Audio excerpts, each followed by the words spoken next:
Sejam bem-vindos ao programa Rede Jur News, Advocacia Empresarial, um novo canal de comunicação da Rede Jur, que é a Associação Internacional dos Escritórios de Advocacia Empresarial. No programa de hoje, nós conversamos com o Dr. Carlo Lucchioni, que é vice-presidente da Rede Jur. E direto de Portugal, nós fazemos essa conexão para conversar com Gáudio Ribeiro de Paula, que trata sobre inteligência artificial. Nós já voltamos com a primeira entrevista.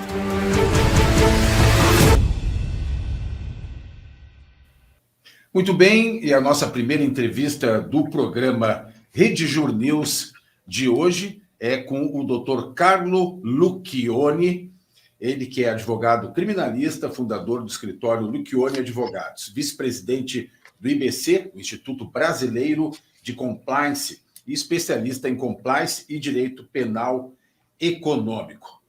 Doutor Lucchioni, é um prazer tê-lo aqui no nosso programa. Prazer é meu. Eu queria começar destacando que o senhor é vice-presidente da Rede Jur, essa Associação Internacional de Escritórios de Advocacia Empresarial. Eu queria lhe perguntar a importância desta rede que está se encaminhando para os 20 anos de existência. Exato. A rede ela vem se consolidando com o tempo, cada vez mais na interação entre escritórios, grandes bancas de escritórios de advocacia, e a finalidade é justamente a parceria e um trabalho mais qualificado para que o advogado hoje esteja em qualquer estado ou em qualquer país, ele possa ter uma eficiência de advogados locais, quando precisar, de forma qualificada. É diferente de você ter um simples parceiro ou de você buscar na internet uma parceria de algum escritório quando precisa, por exemplo, no estado do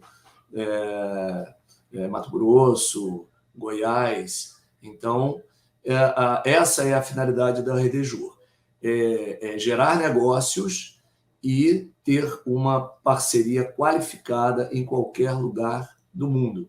Eu mesmo já tive essa experiência em Londres, com um cliente que teve um problema em Londres, então, através da nossa associada de Londres, a Vitória Nabas, ela prontamente nos atendeu. Isso também aconteceu na Colômbia, em alguns outros lugares, e fora, no Brasil, eu já me utilizei diversas vezes de membros da Rede Jur, com muita qualidade, como se fosse o nosso próprio escritório, confiança total, transparência, integridade. Então, a Rede Jur ela veio para consolidar essa interação entre os advogados, entre as bancas do Brasil e do mundo inteiro. É um sistema que está se adequando a esta realidade da globalização em todas as áreas, né, doutor? Com certeza, eu não consigo nem vislumbrar hoje, com a tecnologia, com a velocidade da informação, como um advogado pode, de forma isolada, tratar de um processo, por exemplo, que já começa com 20 mil laudas em algum outro estado ou até mesmo em outro país. Fica muito difícil. Muito bem, eu queria entrar numa área da sua atuação, que é a delação premiada, e que explicasse para nós sobre a legitimidade do terceiro interessado para impugnar. O que significa isso, doutor? Esse é um tema muito polêmico, né? Com o regramento da colaboração premiada com o advento da Lei 12.850, em 2013,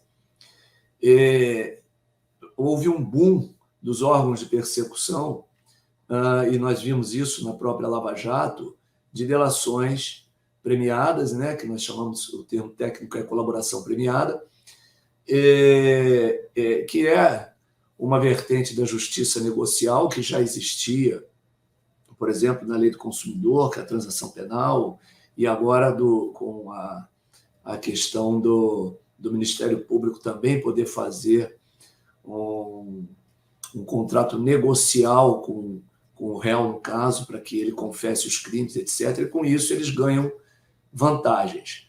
Ocorre que a delação premiada, eu vou aqui falar em delação para ficar mais simples, né? Ela trouxe uma série de contratempos. Por quê? Porque a colaboração premiada, quando firmada junto ao Ministério Público e homologada pelo juiz, ela, na verdade, ela é um contrato entre partes. E até então, não se podia, o terceiro interessado, aquele que é delatado e que a delação venha a atingir a esfera de direitos e garantias fundamentais, a sua intimidade, a sua privacidade, ela não tinha nenhuma salvaguarda. O que ocorria? A pessoa era apontada, normalmente isso era vazado para a imprensa, a pessoa tinha a sua vida praticamente destruída, a sua reputação, a sua imagem, e muitas vezes também a empresa tinha uma derrocada total, e 1 ano, 2 anos, 3, 4 anos depois, nós mesmos temos exemplos no nosso próprio escritório, eles eram absolvidos daqueles crimes porque o delator não conseguiu corroborar aquilo que disse com provas suficientes para condenar. E até 2015, aliás, até bem mais, eu vou fazer um pequeno histórico, em 2015, em habeas corpus do ministro Dias Toffoli, no Supremo Tribunal Federal, ficou bem claro que o terceiro interessado ele não poderia intervir no acordo de colaboração premiada, em razão de que ali eram apenas vistos a voluntariedade, a espontaneidade do delator dentro daquele contrato interpartes. Então, entenderam que o delatado, que é o terceiro interessado, não poderia intervir. Isso foi no Supremo Tribunal Federal em 2015. Em 2017, o tema foi levado ao Superior Tribunal de Justiça, que também, através de uma ação penal, chancelou que o terceiro interessado não poderia intervir numa delação premiada, por mais que isso atingisse a sua esfera de intimidade, ferisse direitos e garantias, a pessoa fosse presa, ainda que tivesse ali um erro, ele não poderia intervir. Bom, aí em 2018, houve a primeira flexibilidade com relação ao assunto. O Supremo Tribunal Federal entendeu que, se a questão fosse levada a termo de homologação por um juízo incompetente, poderia sim ser revista aquela delação e impugnada pelo terceiro interessado. Já no ano de 2020, o Supremo Tribunal Federal alargou ainda mais a questão, através de um habeas corpus 142, eu não estou lembrando aqui o final, e depois um 143. Esses dois habeas corpus finalmente deram legitimidade ao terceiro interessado delatado para que pudesse impugnar as colaborações premiadas. O que ocorre? A colaboração premiada, ela, na verdade, é um meio de obtenção de prova. Ela não se confunde com a investigação gerada pela Polícia Federal, o Ministério Público Estadual ou Federal. Ela não se confunde com a investigação. O termo de colaboração ele permanece naquele órgão, seja o Tribunal de Justiça, seja o Tribunal Federal, seja o Superior Tribunal de Justiça ou o Supremo Tribunal Federal, ela fica ali estagnada. O termo de colaboração premiada, a competência ela vai permanecer sempre no órgão homologador. Já a investigação ela é distribuída de acordo com aquele que é delatado, se for senador, se for de acordo com o seu foro, né? Se tiver foro privilegiado, STJ, STF, ou então os próprios tribunais aqui no Rio. E aí sim, a declaração do delator, quando ele faz um anexo de depoimento, aí sim vira meio de prova, deixa de ser meio de obtenção de prova o termo de colaborador e vira meio de prova aquele anexo, e dali gera a investigação. E é onde entra na esfera de intimidade, de privacidade e de direitos e garantias fundamentais. Então, desde 2020, houve essa modificação na jurisprudência, que ainda não é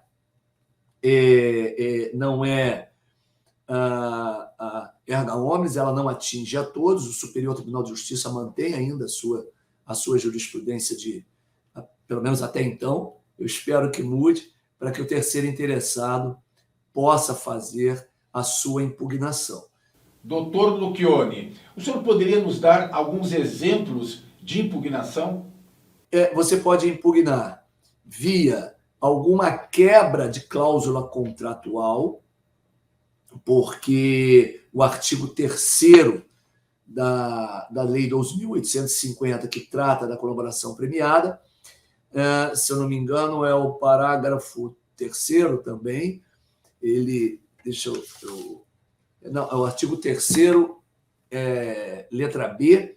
Ele diz que o marco de confidencialidade ele se dá naquele momento onde o delator firma sua colaboração premiada.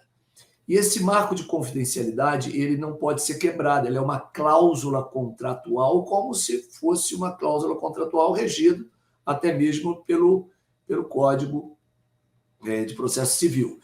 E essa cláusula de contratual, uma vez quebrada, e no caso que nós temos concreto, a confidencialidade, o sigilo da colaboração, ele só pode ser aberto quando quando há uma denúncia formal, né? A ação penal se inicia, e aí sim aquele sigilo, aquela cláusula de confidencialidade passa a não valer mais, porque passa a ser publicizada aquela delação. Ocorre que, no caso concreto, o Ministério Público vai numa rede nacional antes da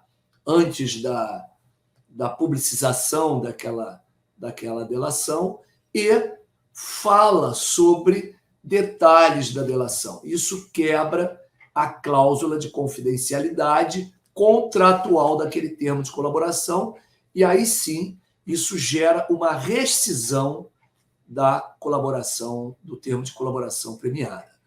O outro caso não é de rescisão, é de anulação. É o próprio delator, sem que tenha sido a ele permitido o compartilhamento, ele depõe em outro processo tudo aquilo que ele delatou e que, em tese, estava confidencial, né? E isso gera a anulação dessa delação premiada.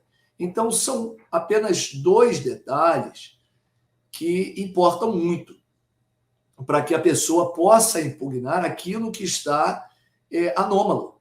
Porque, se assim não for, qualquer um que é apontado, independente de haver uma quebra de cláusula contratual do termo de colaboração ou independente de um vício formal, que é o delator abrir a sua caixa de Pandora sem a devida autorização, que gera nulidade. Então, nesses casos, pode sim o terceiro interessado impugnar. Ou seja, desde 2015 até 2018, isso era absolutamente impossível. Depois, com a flexibilização do Supremo Tribunal Federal em 2018 e alargando em 2020, hoje isso já é possível.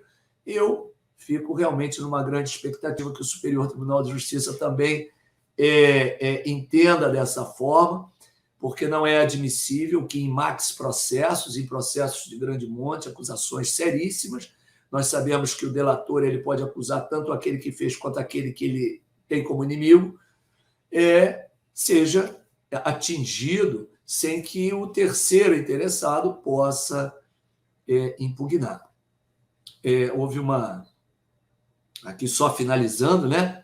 Que eu já estou falando demais, Mas... Vou pegar mais um tema depois ainda para a gente encerrar. Apenas finalizando, em 2019, a Lei 13.964, ela modifica 2 parágrafos, na verdade, modifica mais, mas vamos aqui em 2 especialmente, porque fazem parte do nosso tema. Então, ela modifica o parágrafo 7º e o 13º, exigindo, obrigando, o que antes era facultativo, não só que o juiz ouça aquele colaborador, e também que seja gravado o depoimento do colaborador para que se verifique espontaneidade, voluntariedade, etc. Então, aqueles que não o fizeram adequando à lei, também cabe uma anulação dessa colaboração premiada. Ok. Doutor Luquione, nós temos ainda 2 minutinhos e eu queria encerrar com uma questão, que o senhor também é um especialista, que é compliance, e qual é, até por ser vice-presidente, né, do Instituto Brasileiro de Compliance, qual é a importância desse conceito ser adotado pelas empresas e também pelo chamado primeiro setor, que é o poder, né, que são os governos em geral, que tem aí, que dialogam, claro, né, dentro da sociedade com as próprias empresas. O compliance, ele inaugurou aqui no Brasil com a Lei 12.846, 2013, né, depois daquelas várias passeatas que todo mundo viu no Brasil, por várias questões, e aí a lei, chamada Lei Anticorrupção, ela, vamos colocar assim, regrou o compliance, depois vieram decretos e portarias, etc., moldando melhor algumas lacunas da lei, e a importância é que a integridade hoje, a imagem, a reputação, ela foi globalizada, o valor da transparência, da integridade. Isso já era já era um pedido antigo de outros países, através de convenções, OCDE, etc. E aqui no Brasil, em especial, ela causou um grande impacto, porque as multinacionais, elas hoje, ninguém mais faz qualquer tipo de negócio com multinacional, nenhuma empresa brasileira, sem que esteja com um programa de compliance efetivo. E na administração pública já existem leis nesse sentido de obrigatoriedade, mas ainda não foi, talvez por uma questão operacional, apesar de alguns estados já terem feito suas controladorias, como o Rio de Janeiro, por exemplo, podemos dizer que ela é recente, mas ainda não funciona, vamos colocar assim, como deveria. Porque se funcionasse, eu tenho a certeza que a corrupção cairia para 20%, 30%. É só uma questão de realmente você mudar uma cultura para uma cultura de integridade. Uma vez isso sendo feito, uma vez isso sendo de natureza obrigatória, até porque isso, a imagem, a reputação da empresa e até mesmo dos órgãos públicos, elas passam a ter uma imagem de excelência. Isso aí faz com que os negócios prosperem, faz com que a corrupção diminua.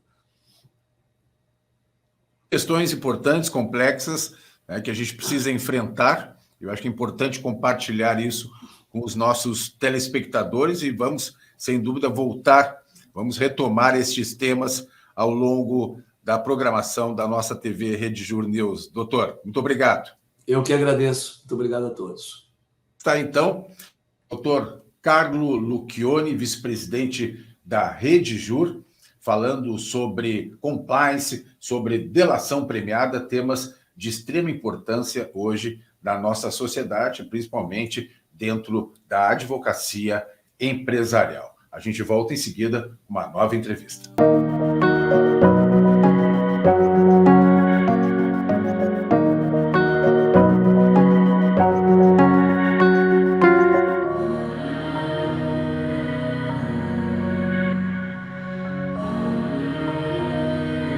E aqui dentro do nosso Rede Jur News, nós vamos voltar a conversar com o Dr. Gáudio Ribeiro de Paula. Ele que fez parte da nossa primeira edição do Rede Jur News, o primeiro programa, e agora volta porque nós temos uma questão importantíssima né, doutor Gáudio, que é em relação à inteligência artificial, que é algo encantador, que faz parte da evolução tecnológica, da inovação, mas que é preciso ter uma preocupação em relação do ponto de vista do direito e da sua regulação, não é mesmo? Muito obrigado por mais esse gentil convite. É um grande prazer retornar ao programa. Sem dúvida nenhuma, esse tema é um tema muito instigante e que nos deve levar a algumas reflexões importantes. Porque a gente vem, né, tem ouvido falar muito e cada vez mais de inteligência artificial, que parece algo muito sedutor, mas há uma preocupação, eu sei, por parte dos escritórios de advocacia em relação à regulação, né, em relação a direitos que concernentes a essa questão da inteligência artificial. O quanto isso preocupa hoje, que eu sei que é um dos focos do seu trabalho. Bom, esse tema é um tema que eu tenho conduzido mais na seara acadêmica e foi um dos motivos que me trouxeram aqui a Portugal pela primeira vez, quando eu vim estudar, né, para iniciar um curso que eu fiz de mestrado. Na verdade, ainda não se concluiu, mestrado / doutorado simultâneos, e o meu tema é exatamente esse, o desafio da regulação da inteligência artificial em relação aos seus impactos quanto aos direitos fundamentais. A inteligência artificial tem uma importância dúplice aí no direito, né? Primeiro, a inteligência artificial é uma ferramenta importante hoje para que os escritórios, empresas, lidem com essa massa processual, né? Então, há muitas ferramentas interessantes que produzem análises importantes que certamente nos ajudam a identificar padrões, desvios, né? Também, que podem ser úteis para algumas tomadas de decisão. Então, a inteligência artificial como ferramenta é um aspecto, mas a minha preocupação central, na verdade, é a dos impactos da inteligência artificial em relação a alguns direitos fundamentais. E aqui eu costumo sempre lembrar, e até publiquei um artigo a esse respeito, né, que as pessoas, em geral, tendem a superestimar o impacto das tecnologias, os efeitos das novas tecnologias, no curto prazo, né? Há um entusiasmo muito grande, por vezes, por exemplo, em relação à inteligência artificial, né? Como ocorreu em relação ao metaverso, né? Gerou um grande entusiasmo inicial e depois se arrefeceu um pouco no tempo. Mas, por outro lado, se tende a subestimar os efeitos dessas tecnologias no longo prazo, né? Isso é conhecido como lei de Amara, né? Amara foi quem formulou essa ideia de que os efeitos das novas tecnologias são superestimados no curto prazo e subestimados no longo prazo. Em relação à inteligência artificial, exatamente o que acontece. Tá? Existe um entusiasmo muito grande em relação a alguns dos seus efeitos mais imediatos, mas nós estamos subestimando aquilo que são os seus efeitos de longo prazo, especialmente considerando as possibilidades de evolução futura dessas novas tecnologias alimentadas pela inteligência artificial. Mas só para dar alguns exemplos de âmbitos em que a inteligência artificial tem causado preocupação, tá? Posso citar, em primeiro lugar, a questão da preocupação com o direito à integridade física, à vida, em última análise. E aqui, dois exemplos bastante ilustrativos. O primeiro deles é o das armas autônomas. Né? Existem alguns relatórios, eu tive acesso a um relatório muito rico da Cruz Vermelha, envolvendo uma análise a respeito, precisamente, dessas armas que têm sido utilizadas, inclusive, nessa infeliz guerra da Ucrânia, têm sido largamente utilizados, drones que tomam decisões de forma razoavelmente autônoma, a partir de cruzamento de informações, análise de imagens de terreno, eventualmente identificação, inclusive, de dados biométricos, para fazer, supostamente, algumas incursões mais cirúrgicas e eliminar alvos estratégicos. E nisso, o que acontece, qual é o dilema aqui? O dilema é, a preocupação jurídica, é esse nível de autonomia. Né? No final, quem vai tomar a decisão de apertar o gatilho acaba sendo um agente artificialmente inteligente, não uma pessoa. Tá? Isso em si mesmo representa um problema importante para o âmbito do direito, que é o problema da imputação de responsabilidade. Quem responde por isso, caso haja, por exemplo, o cometimento de um crime de guerra? Tá? Ou, para ficar num exemplo mais trivial e saindo das armas autônomas, tá? Os carros autônomos, né? Especialmente aqueles que atingem um nível de autonomia maior, né? Nível 3 ou 4, por exemplo, né? Nível 4 especialmente, Nesses casos, assim, esses níveis de autonomia descrevem a necessidade de intervenção humana, né, nessas direções desses veículos. Né? É uma classificação aí já antiga. Mas enfim, houve, nós sabemos todos, tá, foi amplamente noticiado, houve alguns acidentes envolvendo esses veículos autônomos, e um dos pontos aí que foram largamente discutidos foi exatamente esse: quem responde no caso de um acidente envolvendo um veículo autônomo, né? É o seu proprietário, é quem desenvolveu aquele veículo, é quem vendeu, né? Há uma série de teorias, já há algumas decisões judiciais, mas é só para exemplificar com uma questão que tem relevância jurídica e envolve o uso da inteligência artificial com um impacto possível aqui em relação ao direito primário, que é o direito à vida. Mas há outros desafios, né, aqui em relação a sistemas que já estão sendo largamente utilizados, por exemplo, sistemas que manuseiam dados para fins de seleção, recrutamento de pessoal, para concessão de empréstimos bancários, ou para aferir o risco de reincidência, para fins de fixação do valor de fiança. Nos Estados Unidos tem um sistema muito, muito mencionado, porque foi objeto de um estudo também muito largo, que é o Compass, sistema de suporte à decisão muito utilizado lá nas cortes americanas, pelos juízes norte-americanos com esse fim. E aí, qual é a questão? Nesse caso, é uma eventual discriminação, né? Um eventual enviesamento desses sistemas que, por vezes, fazem uso de bases estatísticas que produzem distorções nessas análises. Então, esse último sistema que eu mencionei, o Compass, né, foi surpreendido, por assim dizer, né, com uma brutal distorção em desfavor da população afrodescendente norte-americana, né, dos negros norte-americanos. Há aí, vamos dizer assim, algumas justificativas técnicas, né, e há um outro problema, que é o problema da ausência de transparência desses sistemas, né? Isso conhece como o problema da opacidade, né? Que é a impossibilidade de nós termos acesso, vamos dizer assim, a todas as etapas, né? O processo, vamos dizer assim, cognitivo que levou o sistema a indicar aquela conclusão, né?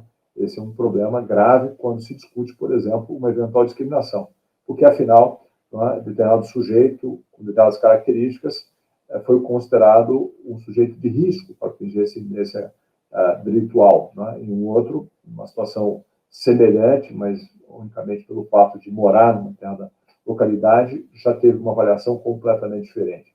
Isso aí é um problema que deve ser estudado. É uma discussão bastante complexa. No caso do Compass, há vozes dos dois lados que precisariam ser ouvidas, né? Alguns defendendo o sistema, outros atacando, uma parte ataca, né? Graças ao relatório que foi publicado pela Res Publica, né? uma entidade norte-americana, uma ONG, enfim.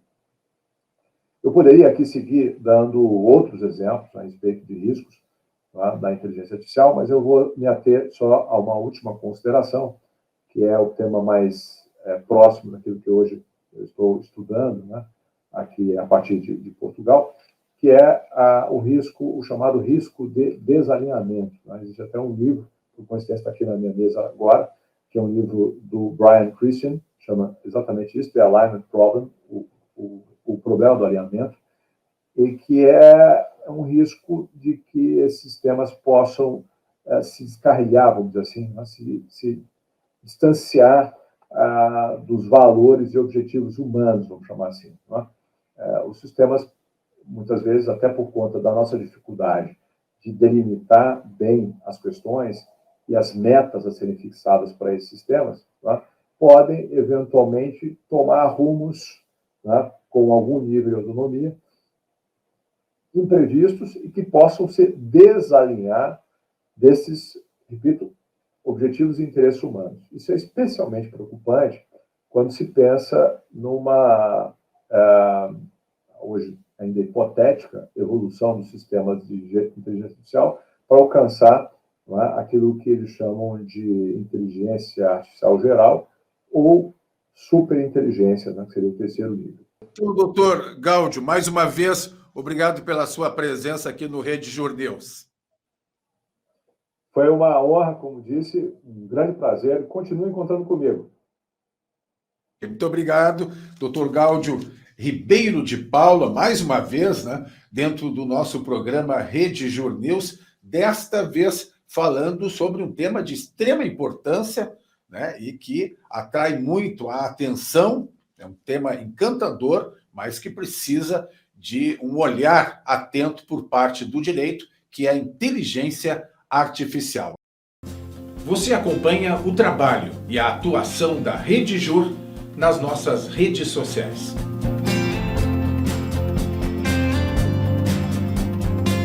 Este foi o programa Rede Jur News, uma realização da Rede Jur, que é a Associação Internacional dos Escritórios de Advocacia Empresarial.